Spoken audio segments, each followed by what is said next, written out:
Nas aulas anteriores, nós já estivemos analisando este capítulo, já vimos quais são aqui os seus objetivos, né? A gente já analisou esse tópico, analisamos também esse aqui, poder e força, vimos a institucionalização do poder do Estado, o Estado legítimo, a legitimidade do poder, né? O Estado e a legitimidade do poder. Vimos também os regimes democráticos. Dentro dos regimes democráticos, a gente viu também, de forma especial, o trabalho aqui de Marilena Chaui com as determinações constitutivas do conceito de democracia. Vimos também uma análise ou uma reflexão sobre a democracia brasileira. Será o Brasil um país democrático? E na aula passada, a gente analisou especificamente as áreas de exercício da democracia. Vimos a democracia política, analisamos também a democracia social, a democracia econômica e a democracia jurídica. Na aula de hoje nós vamos tratar esse tema aqui: desvios do poder, totalitarismo e autoritarismo. São dois conceitos bem interessantes, o conceito de totalitarismo e o conceito de autoritarismo. Primeiramente, nós vamos analisar o conceito de totalitarismo. O totalitarismo, ele foi um fenômeno político do século XX que mobilizou de modo surpreendente grandes segmentos da sociedade em diversos países. Nós podemos falar no totalitarismo que ocorre com o fascismo italiano, na Alemanha o nazismo, e podemos falar também na União Soviética com o stalinismo. E poderíamos ainda expandir isso para China. São todos estados que em um momento ou outro desenvolveram regimes totalitários. Muito bem.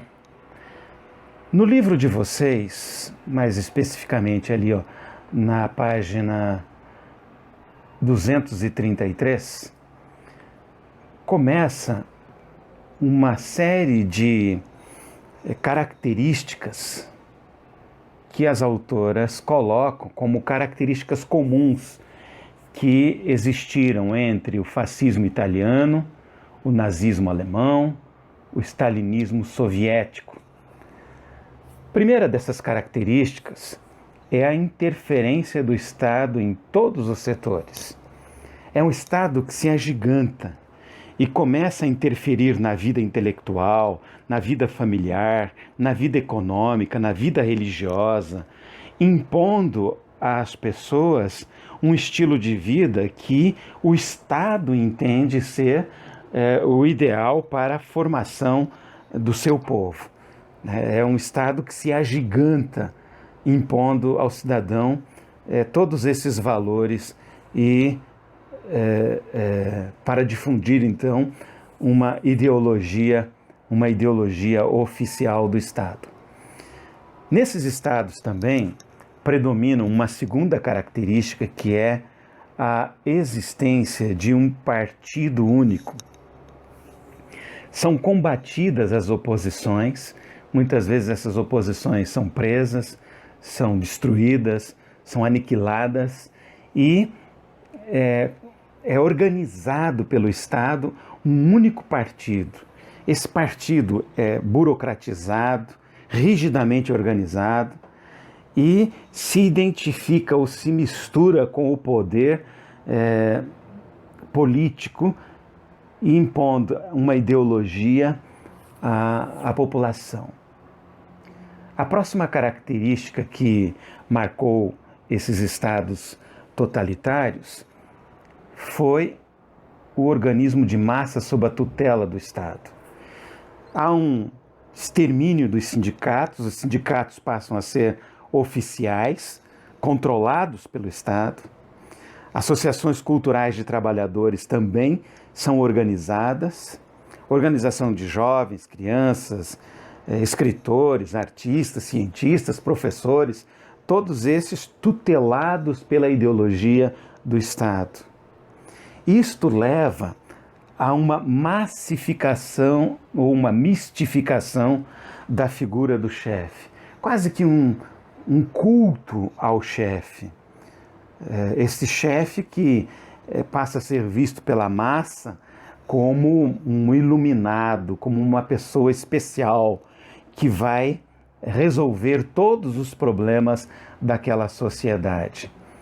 Outra característica desses estados totalitários é a subordinação dos poderes legislativo e judiciário ao poder executivo. Então, aquela tripartição clássica que existe nos estados democráticos, do poder legislativo, do poder executivo e do poder judiciário, se autofiscalizando, um impondo limites à ação do outro, nos estados totalitários, o poder executivo ele se sobrepõe aos outros dois e passam então a impor ao Estado conjuntos de leis, de regras que interessam ao grupo que está dominando, que está tentando controlar o Estado. Foi assim com Stalin, foi assim com Adolf Hitler, foi assim com Mussolini na Itália. Outra característica desses estados totalitários é a concentração pelo Estado de todos os meios de propaganda. Há um controle da imprensa, né? Uma censura, onde o Estado só deixa veicular notícias, filmes, teatros, músicas que reforçam a ideologia oficial, que tem quase que uma função pedagógica de ensinar às massas a ideologia dominante. Foi assim com o sistema de propaganda do nazismo, por exemplo. Foi assim também com os controles exercidos pela antiga União Soviética sobre a imprensa, sobre a arte, sobre a literatura, impondo toda uma ideologia que agradava ao grupo que estava no poder. Outra característica dos estados totalitários é a organização de uma polícia política para controlar o enorme aparelho repressivo. Na Alemanha, por exemplo, a Gestapo, que tenta sufocar e investigar o que é que o povo está fazendo. Se está surgindo no seio, no meio desse povo, lideranças que possam questionar a autoridade do poder executivo. E esse controle é feito, então, de forma bastante violenta, muitas vezes, para que todo o aparelho de propaganda se concentre e possa impor um conjunto de ideologias à população. Uma característica também muito triste desses regimes totalitários são os campos de concentração e extermínio, onde o governo ou o Estado isola aqueles que eles acham que podem prejudicar a formação política do seu povo na incorporação das ideologias. A censura política das notícias, de meios de comunicação, na produção artística e cultural, também é uma característica muito marcante desses estados totalitários. valorização de disciplina moral e cívica, visando a educação de crianças e jovens. A escola, ela passa a ser um aparelho do Estado para impor uma ideologia, muitas vezes uma ideologia do ódio, uma ideologia racista, como foi o caso da Alemanha. O nazismo alemão teve forte conotação racista, foi aquilo que a gente viu, né? Que eles propunham uma superioridade racial e isto era ensinado, inclusive, nas escolas. E houve toda uma perseguição que vai gerar um verdadeiro genocídio de judeus, ciganos, que eram consideradas raças inferiores, homossexuais, que eram vistos como degenerados e que precisavam então ser perseguidos e mortos. Essas são características que marcaram os estados totalitários. Uma autora judaica chamada Hannah Arendt, ela vai analisar este fenômeno e vai criar um conceito que é o conceito de banalidade do mal. Para entender esse conceito, nós precisamos entender que aqui, quando ela fala do banal, ela não está falando no sentido de tornar trivial, comum, né? Mas, de uma certa forma, as populações desses estados que se submeteram ao totalitarismo, essas populações, elas geralmente estavam passando por problemas de inflação, problemas econômicos, e isto fez com que as pessoas que não eram politizadas, que não tinham uma leitura política, que eram cidadãos comuns, de repente foram levados a se engajarem em uma política que exigia obediência absoluta. Uma política que deu a eles ordens absurdas. Hannah Arendt acredita que elas pertencem, as pessoas que aderiram a isso, pertencem a essa massa politicamente neutra e indiferente que constituem a maioria das pessoas.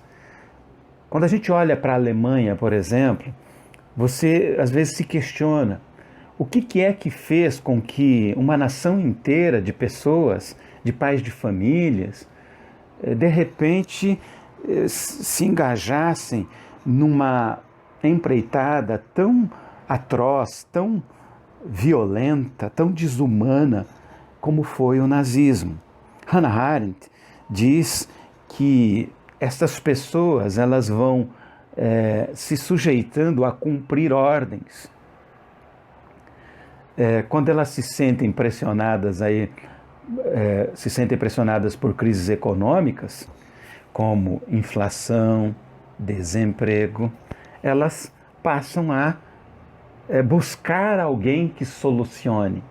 E esse alguém, muitas vezes, cria um inimigo comum e levam essas massas a encamparem, a transformarem também o seu ódio, o seu medo, a sua insegurança para perseguir, para impor e para entender que esse grupo de inimigos são responsáveis. Isso é o homem massa na Europa. Olha o que Hannah Arendt diz aqui quando ela fala na sua obra Origens do Totalitarismo, Antissemitismo, Imperialismo e Totalitarismo. Ela diz o seguinte: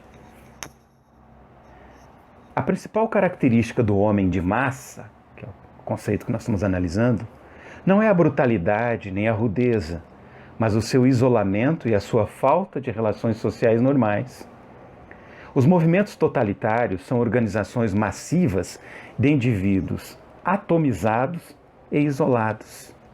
Distingue-se dos outros partidos e movimentos pela exigência de lealdade total, irrestrita, incondicional, inalterável de cada membro individual. Então, quando um país está passando por problemas de crise econômica, de crise gerada por inflação, desemprego, é o momento daquelas pessoas que são politicamente conscientes perceberem se não está surgindo líderes messiânicos que começam a eleger um inimigo comum e levar a sociedade a uma cultura de ódio. Isso é o que Hannah Arendt diz que seria essa banalidade do mal, onde aquele que pensa diferente de mim, que vive diferente de mim, passa a ser o meu inimigo e o responsável por todas as mazelas, por todos os problemas que existam. Ela criou esse conceito quando analisou o julgamento de um nazista, e esse nazista ele colocava, ou ele entendia que havia apenas cumprido ordens, como funcionário dedicado, com total submissão aos valores externos, não questionado. Ou seja, a síntese que nós chegamos aqui é a seguinte: quanto menos politizado e crítico forem os indivíduos, mais completamente se deixarão sujeitar às regras cujos fundamentos eles não buscam entender. Então seria isso aí a nossa aula de hoje, onde a gente analisou aí os desvios do poder e vimos apenas o totalitarismo. Na próxima aula, então, nós vamos analisar os regimes autoritários. Agora, vamos lá para o nosso caderno fazer a nossa atividade de hoje, ok?